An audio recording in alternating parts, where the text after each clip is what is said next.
ఆనాడు బంధువులు ఇంటికొస్తే చాలు ఉన్నన్ని రోజులు పండుగే, గుండె నిండుగా సంబురమే. ఆరు బయట నులక మంచంపై పడుకొని కబురులెన్నో చెప్పుకుంటుంటే మనసు నిండుగా సంతోషమే. వాళ్ళు తిరిగి ప్రయాణం అవుతుంటే ఇంకో రోజుంటే బాగుందనిపించి ఎక్కే బస్సు వచ్చి వెళ్ళిపోయేదాకా చెప్పులు దాచిన జ్ఞాపకమే. బరువైన గుండెతో బాధపడేది కన్నీళ్లతోనే సాగనంపేది, బరువైన గుండెతో బాధపడేది కన్నీళ్లతోనే సాగనంపేది. ఆనాటి ప్రేమలు ఏమాయరో, బంధాలు బంధుత్వమెటువాయరా. డబ్బు బంధాలే మిగిలేనురో, మనుషులే దూరమయ్యేనురా.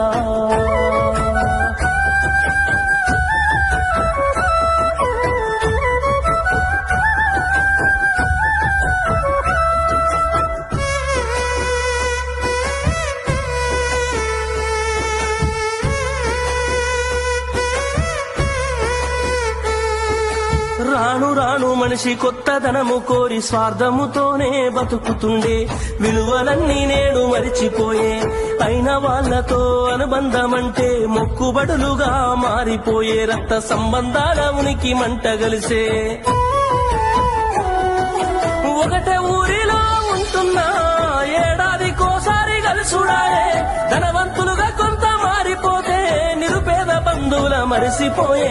డబ్బున్న వాళ్లకు ఒక తీరు మర్యాద, నిరుపేద బంధువులకింకొక మర్యాద. డబ్బున్న వాళ్లకు ఒక తీరు మర్యాద, నిరుపేద బంధువులకింకొక మర్యాద. ఆనాటి ప్రేమలు ఏమాయరో, బంధాలు బంధుత్వమెటువాయరా.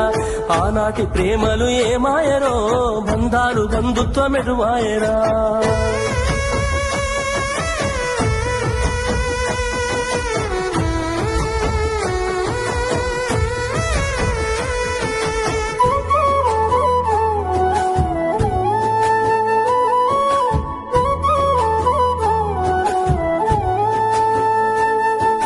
రక్తం పంచుకొని ఒకటే ఇంటిలో జన్మను ఎత్తి కూడా పెరిగిన అన్నదమ్ములైన అక్క చెల్లెళ్ళైన వేడుక ఏదైనా జరిగితే తప్ప కలుసుకోవడం జరగదాయే. మనసారా మాట్లాడుకోరాయే.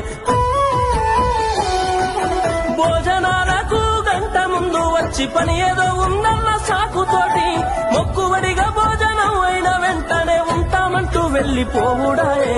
కనతల్లిదండ్రులను పలకరించే తీరిక లేని సంపాదనాయే, కనతల్లిదండ్రులను పలకరించే తీరిక లేని సంపాదనాయే.